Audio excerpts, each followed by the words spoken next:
is up, everybody? What do I usually say? Welcome back, everyone, or if this is the first time that you're watching, then my name is Stephanie Lauren Moore, which you can probably tell from all of my YouTube videos as I say it in every one. So today I thought I would do something a little bit different. I get a lot of questions, people wanting to know about me and my story. I don't know why, but let's just crack on with it.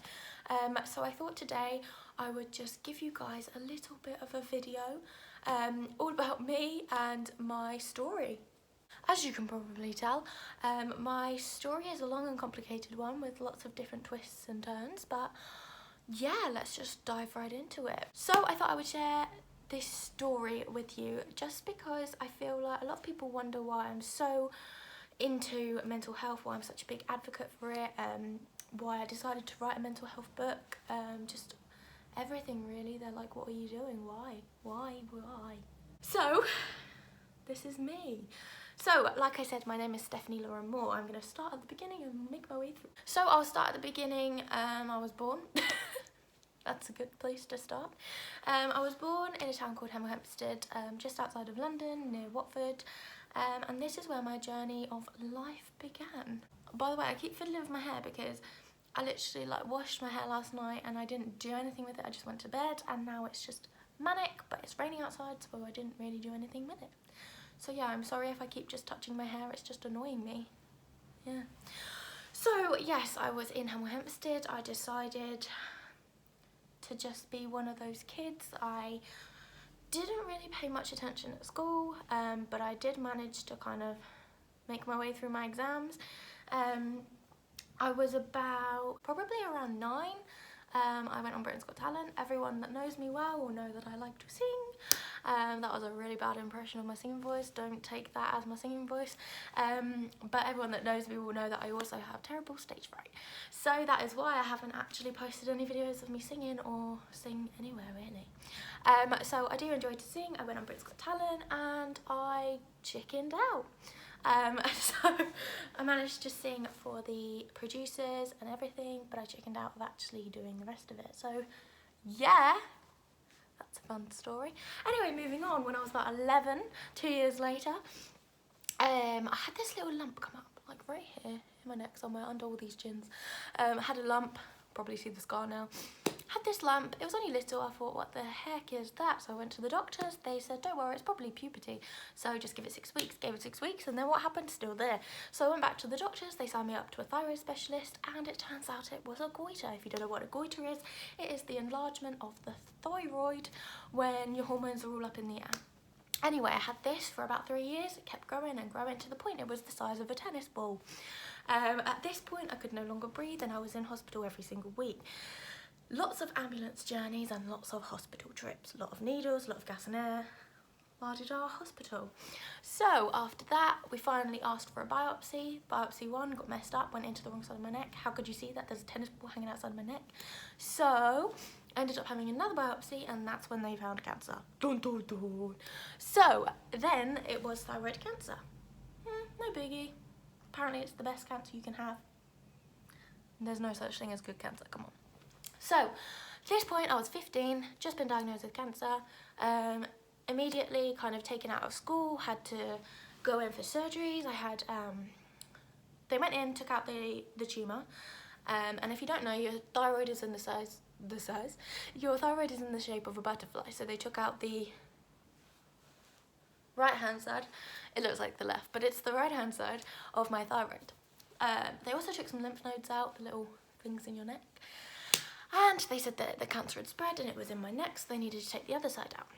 So back in for another surgery, took out the left side of my thyroid, being careful not to hurt my beautiful voice box, because it runs through it. So had the whole thyroid taken out, and then it was down to treatment. Now I was very, very lucky in the sense that I didn't have to go through chemo.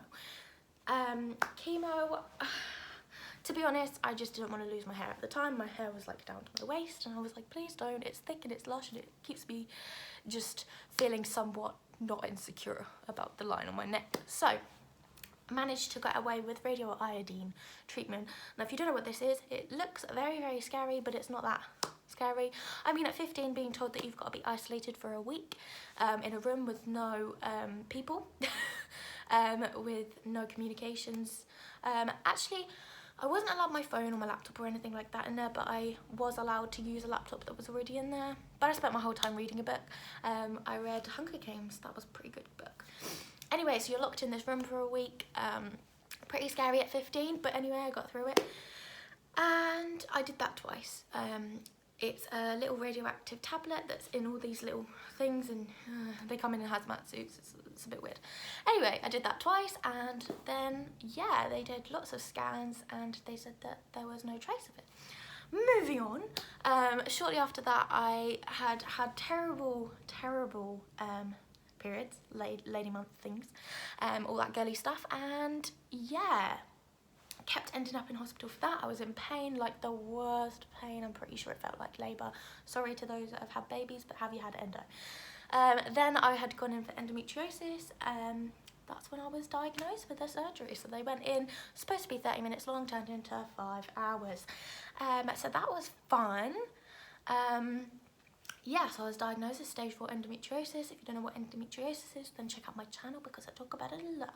It's basically where the lining of your womb, the baby haven, the lining of it decides to grow outside of the uterus and into your body. And it sticks all your organs together like chewing gum. Yum. So it's very, very painful, causes a lot of symptoms, and yeah, it's just a chronic pain thing that leaves you in devastating depression every day. But yeah, that's what I was diagnosed with. So moving on, then I had treatment for that. I had surgeries. I had injections that put me into fake menopause, and that was not delightful in the slightest. I am not looking forward to that in the future, let me tell you that now. Shortly after that, the cancer levels spiked up again. They were meant to be at 0, they were up to 150. Yay! So I ended up going back in and into the hospital for weeks at a time, having scan after scan and injections and bloods and everything you can imagine, and it turned out that it was just scares and they couldn't find anything. So yeah, it was all in the clear apparently, I don't know. Moving on, all of this had caused a lot of anxiety, depression, all those kind of beautiful things. And this is when mental health became a big part in my life. So for a while I was able to live a relatively normal life, going back in for health things obviously. Endometriosis and thyroid problems obviously give you a lot of other issues, fibromyalgia, IBS, joint problems, problems with your knees, and I got most of them, so that's great. I'm basically not functioning as a human. I'm basically a superhero. Anyway, so I have been living pretty much a normal life. Then about coming up to nearly 2 years ago now, I ended up losing a lot of time. I don't know how to say it any other way. I started to lose a lot of time. I couldn't remember a lot of what was happening. People would say that I was drinking more than I usually do, which I never really drink, so that was kind of a big sign. They said that I was really, really depressed, wanting to die. I had suicide attempts, and I could not remember a thing. They would say that I was being rude or I was being mean, and I was like, well, that's not like me, not all the time, unless I'm playing Apex anyway.